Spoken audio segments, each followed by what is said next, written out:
Eddie Mitchell, ce surnom révélateur dont il avait affublé Johnny Hallyday.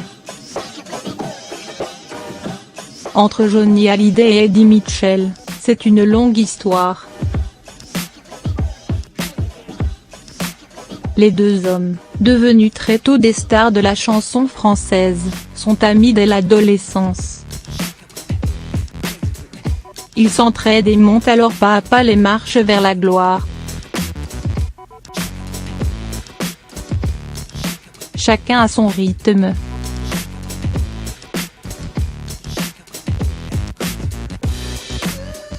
Quelle que soit l'époque, Eddie confie à TF1 à l'approche de la tournée des Vieilles Canailles en 2014 que seule l'amitié est de rigueur. On se connaît parfaitement /. Il suffit d'un regard, on sait ce qu'on va faire et on a débuté ensemble pour ainsi dire, on a toujours chanté et puis on se demande bien pourquoi faudrait nous arrêter /. Il ne faut pas croire pour autant que l'histoire est toute rose. Certes, Johnny et Eddie se sont toujours fait confiance. La preuve la plus évidente, Eddie est le parrain de Laura May, Johnny est le parrain de Pamela, la fille cadette d'Eddie. Mais les deux chanteurs ont aussi connu des moments de tension.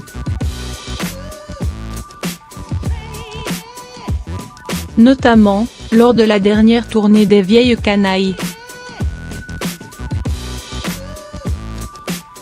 L'ambiance était alors orageuse, Eddie ne comprenait pas que Johnny monte sur scène dans cet état.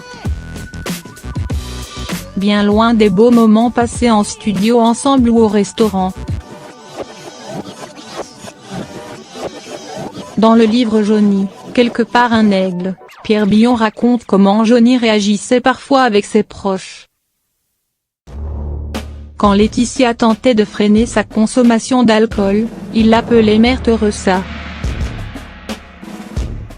Idem pour son ami et producteur pendant 20 ans Jean-Claude Camus auquel il dit un jour, Coulier me propose 12 millions, tu peux t'aligner /. Camus dit non, Johnny raccroche. Concernant Eddie, c'est lui et lui seul qui appelait Johnny par son vrai prénom, Jean-Philippe. Mais l'interprète de Couleur Mentalo donnait aussi un surnom à son ami. D'après Pierre Billon, Eddie lui avait attribué le titre de président du club d'honneur de la mauvaise foi.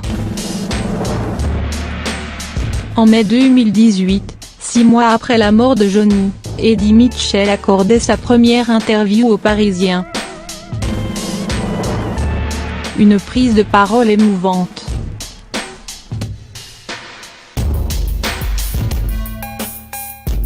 Il racontait à quel point Johnny était important dans sa vie. C'était un frère.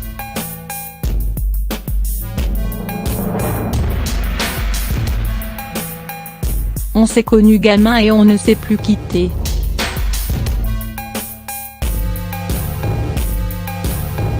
Il me manque.